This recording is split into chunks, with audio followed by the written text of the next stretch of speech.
வணக்கம். இன்றைய முக்கிய செய்திகள். சென்னையில் மெட்ரோ ரயில்களில் கடந்த பிப்ரவரியில் 96 லட்சம் பேர் பயணித்திருப்பதாக தகவல் தெரிவிக்கப்பட்டுள்ளது. திருப்பதி ஏழுமலையான் சுவாமி கோவிலில் உண்டியல் காணிக்கையாக 4,49 லட்சம் ரூபாய் கிடைக்கப்பட்டுள்ளதாக தேவஸ்தானம் தெரிவித்துள்ளது. 22 கேரட் ஆபண தங்கத்தின் விலை சவரனுக்கு 80 ரூபாய் குறைந்து ஒரு சவரன் 1,25,200 ரூபாயாகவும் 1 கிராம் 15,650 ரூபாய்க்கும் விற்பனை செய்யப்பட்டு வருகிறது. இதனைத் தொடர்ந்து 1 கிராம் வெள்ளியின் விலை 315 ரூபாய்க்கு விற்பனை செய்யப்பட்டு வருகிறது. பனையூரில் இன்று தவேக ஆலோசனைக் கூட்டம் நடைபெற உள்ளதாக தகவல் வெளியாகியுள்ளது. சவுதி அரேபியாவின் மெக்கா ஹஜ் புனித பயணம் சென்று அங்கு சிக்கியுள்ள தமிழ்நாடு அரசின் தலைமை காஜி அவர்களுக்கு முதலமைச்சர் மு.க.ஸ்டாலின் அவர்கள் தொடர்பு கொண்டு நலம் விசாரித்தார். அமெரிக்காவுடன் எந்தவிதமான சமரச பேச்சுவார்த்தையிலும் ஈடுபடப் போவதில்லை என்று ஈரான் திட்டவட்டமாக தெரிவித்துள்ளது. தவேகவுடன் கூட்டணி வைக்கலாமா என்பது தொடர்பாக தைலாபுரத்தில் பாமக இளைஞர்கள் மற்றும் மகளிர் உள்ளிட்ட 2ஆம் மட்ட நிர்வாகிகளிடம் அக்கட்சியின் நிறுவனர் ராமதாஸ் அவர்கள் இன்று கருத்து கேட்க உள்ளார். துபாய், ஷார்ஜா, அபுதாபி உட்பட வளைகுடா நாடுகளில் உள்ள 7 விமான நிலையங்கள் மூடப்பட்டுள்ளன. ஓ. பன்னீர்செல்வம் அவர்கள் திமுகவில் இணைந்த நிலையில் தமிழகம் முழுவதும் உள்ள தன்னுடைய ஆதரவாளர்களை அக்கட்சியில் இணைக்கும் விழாவை முதலமைச்சர் மு.க.ஸ்டாலின் அவர்களின் தலைமையில் மதுரை அருகே வருகின்ற 7ஆம் தேதி பிரம்மாண்டமாக நடத்த ஏற்பாடுகள் செய்து வருவதாக தகவல் வெளியாகியுள்ளது. கோவில் தேர் திருவிழாவை முன்னிட்டு கிருஷ்ணகிரி, ஓசூர் உட்பட மேற்கண்ட இந்த 4 தாலுகாவிற்கு உள்ளூர் விடுமுறை இன்று அறிவிக்கப்பட்டுள்ளது. அதிக போக்குவரத்து உள்ள சென்னை, டெல்லி போன்ற மெட்ரோ நகரங்களை இணைக்க 5, 6வது ரயில் பாதைகளை அமைக்க மத்திய அரசு முடிவு செய்துள்ளதாக தகவல் வெளியாகியுள்ளது. மாசி மக திருவிழாவை முன்னிட்டு புதுச்சேரியில் உள்ள பள்ளிகளுக்கு இன்று விடுமுறை அறிவிக்கப்பட்டுள்ளது. துபாயில் ஹோட்டல்களில் தங்கியுள்ள சுற்றுலா பயணிகளை ஹோட்டல் நிர்வாகங்கள் வெளியேற்றக்கூடாது என்று அந்நாட்டு அரசு உத்தரவிட்டுள்ளது. நாகை, இலங்கை இடையிலான பயணிகள் கப்பல் சேவை வருகின்ற 6ஆம் தேதி மீண்டும் தொடங்கப்படுவதாக அறிவிக்கப்பட்டுள்ளது. ஈரான் மீதான தாக்குதலை தொடர்ந்து இந்தியாவில் சட்ட ஒழுங்கை பாதுகாக்க மாநில நிர்வாகங்களுக்கு ஒன்றிய அரசு சுற்றறிக்கை அனுப்பியுள்ளது. இஸ்ரேல் பிரதமர் பெஞ்சமின் நெதன்யா அவர்களின் அலுவலகம் மீது அதிரடி தாக்குதல் நடத்தியதாக ஈரான் அறிவித்துள்ளது.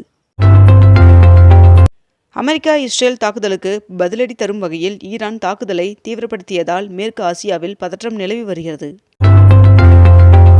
வேலூர் மாவட்டத்தில் கடந்த 2 நாட்களாக நடந்த நிலப்பரப்பில் வாழும் பறவைகள் கணக்கெடுப்பில் 110 பறவை இனங்கள் இருப்பதாக வனத்துறையினர் தெரிவித்துள்ளனர். இஸ்ரேல், ஈரான் போர் காரணமாக சென்னையில் 3வது நாளாக விமானங்கள் ரத்து செய்யப்பட்டுள்ளது. பெரம்பலூர் மாவட்டத்தில் 5 ஆண்டுகளில் 960 ஏக்கர் தரிசு நிலங்கள் விளைநிலங்களாக மாற்றப்பட்டுள்ளதாக தகவல் தெரிவிக்கப்பட்டுள்ளது. திருவெற்றியூர் அன்னை சிவகாமி நகரில் 4 கோடி ரூபாய் மதிப்பீட்டில் புதிதாக அமைக்கப்பட்ட படகு குழாமையை மாநகராட்சி மேயர் பிரியா அவர்கள் பொதுமக்களின் பயன்பாட்டிற்காக திறந்து வைத்தார். சென்னையில் 1261 கோடி ரூபாயில் கட்டப்பட்ட 5367 புதிய அடுக்குமாடி குடியிருப்புகளை முதலமைச்சர் மு.க.ஸ்டாலின் அவர்கள் திறந்து வைத்தார். விருதுநகர் மாவட்டம் ஸ்ரீவில்லிபுத்தூரில் அம்ருத் பாரத திட்டத்தின் கீழ் 8 கோடியே 80 லட்சம் ரூபாயில் மேம்படுத்தப்பட்ட ரயில் நிலையத்தை பிரதமர் நரேந்திர மோடி அவர்கள் காணொலி வாயிலாக திறந்து வைத்தார். தமிழக வட மாவட்டங்கள் மற்றும் கடலோர மாவட்டங்களில் மார்ச் மாதம் முதல் மே மாதம் வரை வெப்ப அலை அதிகரிக்கும் என்று இந்திய வானிலை ஆய்வு மையம் தகவல் தெரிவித்துள்ளது. துணை முதல்வர் உதயநிதி ஸ்டாலின் அவர்கள் சென்னை 1000 விளக்கு மற்றும் அண்ணா நகர் சட்டமன்ற தொகுதிக்குட்பட்ட பகுதிகளில் முடிவுற்ற திட்டப்பணிகளை திறந்து வைத்தார். மதுரைக்கு நேற்று வருகை தந்த பிரதமர் நரேந்திர மோடி அவர்கள் 4400 கோடி ரூபாய் மதிப்புள்ள பல்வேறு திட்டங்களுக்கு அடிக்கல் நாட்டினார். தமிழகம் முழுவதும் உள்ள அரசு பள்ளிகளில் மாணவர் சேர்க்கை இன்று தொடங்குவதாக தெரிவிக்கப்பட்டுள்ளது. சேப்பாக்கம், திருவல்லிக்கேணி பகுதிகளில் 152 கோடி ரூபாய் செலவில் கட்டப்பட்டுள்ள 852 குடியிருப்புகளை துணை முதல்வர் உதயநிதி ஸ்டாலின் அவர்கள் திறந்து வைத்தார். செங்கல்பட்டு மாவட்டத்தில் பிரசித்தி பெற்ற திருநீர்மலை ரங்கநாத பெருமாள் சுவாமி கோவிலின் குளம் ஏப்ரல் மாதத்திற்குள் சீர் செய்யப்படும் என்று இந்து சமய அறநிலையத்துறை சென்னை உயர்நீதிமன்றத்தில் தெரிவித்துள்ளது. 19 கிலோ எடை கொண்ட வணிக பயன்பாட்டிற்கான சிலிண்டரின் விலை 29 ரூபாய் 50 பைசா உயர்ந்து ஒரு சிலிண்டர் 1929 ரூபாயாக விற்பனை செய்யப்பட்டு வருகிறது. வீட்டு உபயோக சிலிண்டரின் விலையில் எந்த மாற்றம் இல்லை என்று தெரிவிக்கப்பட்டுள்ளது. வலிமையான திறன் வாய்ந்த இளைஞர்கள் நாட்டின் வளர்ச்சிக்கான அடித்தளம் என்று பிரதமர் நரேந்திர மோடி அவர்கள் தெரிவித்துள்ளார். இன்று சந்திர கிரகணத்தை ஒட்டி திருப்பதி ஏழுமலையான் சுவாமி கோவிலில் 10 மணி நேரம் நடை அடைக்கப்படும் என்று தெரிவிக்கப்பட்டுள்ளது. பழனி தண்டாயுதபாணி சுவாமி கோவிலில் சந்திர கிரகணத்தை ஒட்டி இன்று காலை 10:30 மணி வரை மட்டுமே பக்தர்கள் தரிசனம் செய்ய அனுமதிக்கப்படுவார்கள் என்று கோவில் நிர்வாகம் தெரிவித்துள்ளது. மதுரைக்கு வருகை தந்த பிரதமர் நரேந்திர மோடி அவர்கள் திருப்பரங்குன்றம் கோவிலில் சுவாமி தரிசனம் செய்தார். துபாய், அபுதாபி மீது தொடர் ஏவுகணை தாக்குதலை நடத்துவதை பார்த்து கொண்டு அமீரகம் இனியும் சும்மா இருக்காது என்று ஈரானுக்கு UAE அரசு எச்சரிக்கை விடுத்துள்ளது. ஈரான் நாட்டின் புதிய உச்ச தலைவராக அயதோலா அலிரேசா அராஃபி நியமனம் செய்யப்பட்டுள்ளார். போர் பதற்றத்தில் உலக நாடுகள் வன்முறையை கைவிட வேண்டும் என்றும் போரை நிறுத்திவிட்டு மீண்டும் பேச்சுவார்த்தைக்கு திரும்ப வேண்டும் என்றும் இந்தியா வலியுறுத்தியுள்ளது. மத்திய கிழக்கு நாடுகளுக்கான 444 விமான சேவைகள் ரத்து செய்யப்படுவதாக விமான போக்குவரத்துறை அறிவித்துள்ளது. ஈரானில் தலைவர் கொல்லப்பட்டதை அடுத்து காஷ்மீர் பள்ளத்தாக்கு பகுதிகளில் பதற்ற சூழ்நிலை நிலவுகிறது.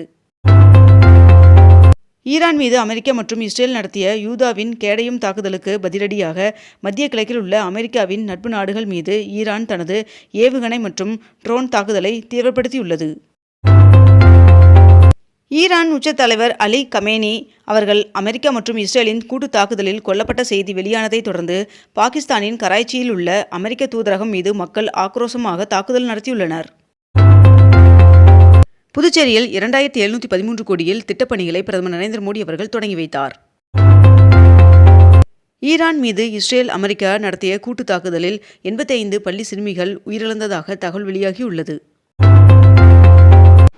இஸ்ரேல் ஈரான் போர் பதற்றத்தை தொடர்ந்து துபாய், அபுதாபியை விட்டு மக்கள் வெளியேறுங்கள் என எச்சரிக்கை விடுக்கப்பட்டுள்ளது.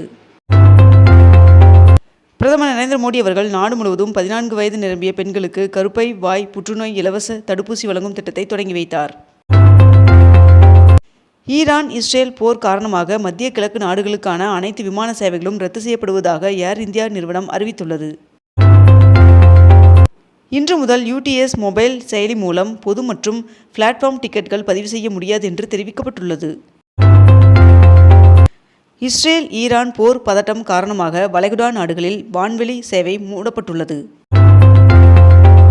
ஈரான் மற்றும் அமெரிக்கா இடையில் போர் நிறுத்தம் கொண்டுவர மத்தியஸ்தம் செய்வதற்கு தயார் என்று இந்தோனேசியா பிரதமர் அறிவித்துள்ளார். இஸ்ரேலின் தாக்குதலால் செங்கடலில் கப்பல் போக்குவரத்து மீதான தாக்குதல்களை ஹவுதி கிளர்ச்சியாளர்கள் மீண்டும் தொடங்கியுள்ளனர். இத்துடன் இன்றைய தலைப்புச் செய்திகள் நிறைவடைகின்றன. மேலும் இதுபோன்ற அண்மை தகவல்களை உடனுக்குடன் தெரிந்து கொள்ள அக்னிபூ சேனலை சப்ஸ்கிரைப் செய்து கொண்டு தொடர்ந்து இணைந்திருங்கள். நன்றி, வணக்கம்.